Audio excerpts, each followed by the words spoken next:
teacher. Teacher means TLM, yes. आजकल teaching learning materials plays a very important role एउटा नानीलाई effective वेमा अब कुनै कुरा सिकाउनुको लागि. So I just want to give one example of this TLM. यहाँ हेर्नुहोस् ल. अब यहाँनिर there are different letters are there. So योबाट चाहिँ नानीहरूले के सिक्छ भने चाहिँ फर्स्टमा चाहिँ उनीहरूले लेटर रिकग्निसन सिक्छ.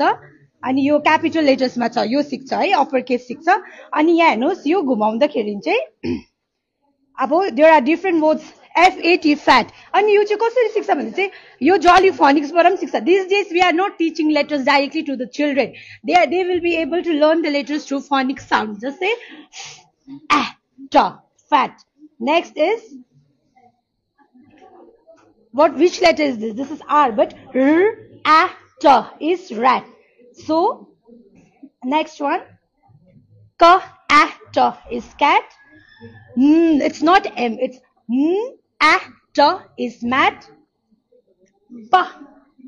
t is bat. So यो TLM बाट चाहिँ नानीले चाहिँ जली फनीको साउन्ड मात्रै होइन उनीहरूले प्रोनाउन्सिएसन गर्नु पनि सक्छ. They will be able to understand different words गर्नु पनि सक्छ. So this is also one of the life example of jolly phonics.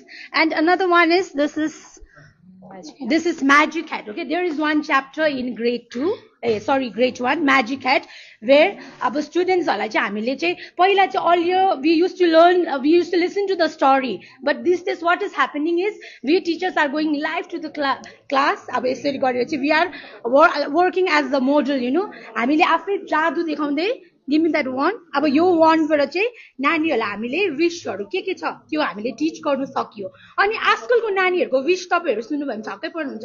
Earlier what we used to do is हाम्रो विश के थियो, I want to have an ice cream, I want to go and I want to enjoy movie. तर अहिलेको नानीहरुको wish चाहिँ यति साह्रो mature भएर आएको छ कि उनीहरुको विश चाहिँ के छ, I want to have a house, I want to buy a car for my father, I want to buy a bike for my brother. यस्तो खालके कुराहरु छ. So over to you, ma'am.